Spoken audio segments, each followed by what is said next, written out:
रिजना मा जों दिनैहाय जोंहा अटम माबा सामार सेसन जादों बे सामार सेसनाव जोङो फार्स्ट आवार 1 घन्टा जोंहा कुइसन आवार थायो बे प्रथम फार्स्ट आवाराव 1 घन्टायाव आङो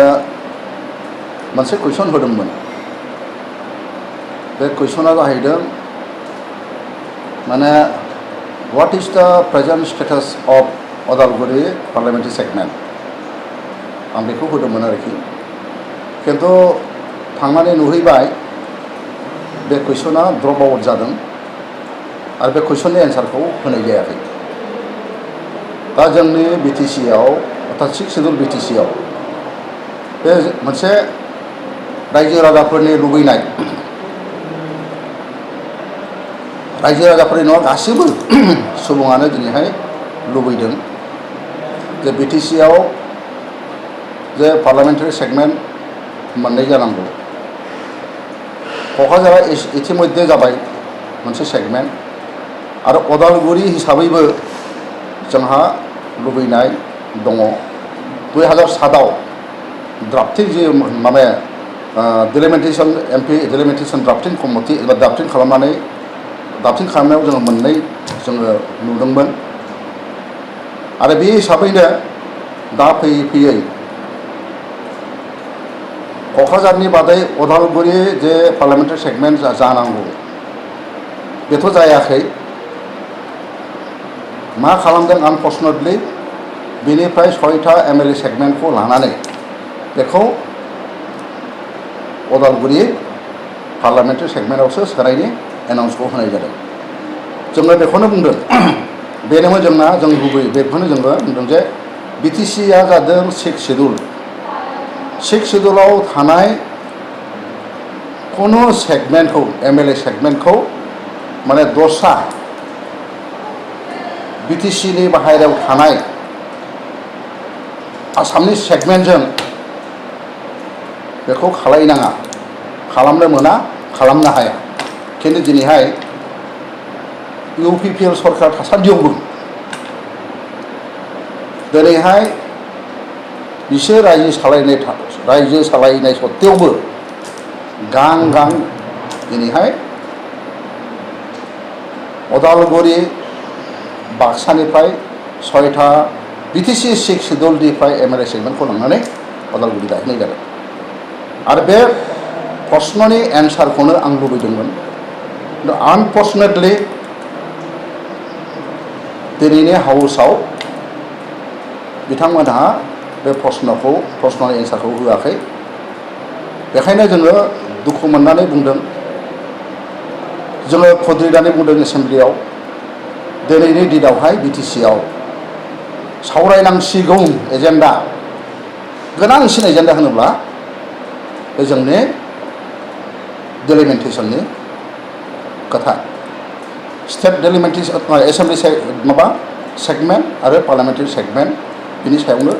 जोंहा सावरायनांगौआ अत्यन्त प्रयोजन दिनैहाय गोबां संगठन गोबां मानसिफ्रा कमेन्ट होदों बुंदों धरना होदों जे जोंहा बिटिसि 6 शेड्यूलनि सिङावनो मोननै सेगमेंट जानांगौ किन्तु दुखुनांथाव साननांगौ बाथ्राया मा नै दाखालिसो बिटिसिआव इउपिपिएलआ गावसोरनि दारै एमएलए समष्टिया 15था जाबाय आरो बिदिनो एमपि समष्टिनि खोथाबो बुंबाय दाउ अमा सिथारलायनानै रंजालायनानै बमा गावनाय जाहैबाय दिनैहाय जोङो प्रश्न खालामगोन अदालगुरि पार्लियामेंटारि सेगमेंटनिफ्राय अदालगुरिनिफ्राय जोंनि बिटिसिनि बे 6था एसेम्ब्लि सेगमेंटखौ लांनायाव मोनसे आखाइ दं नामा नोंसोर थासान्दियाव मानो बेबायदि जाखो दिनैहाय बिटिसि 6 शेड्यूलनि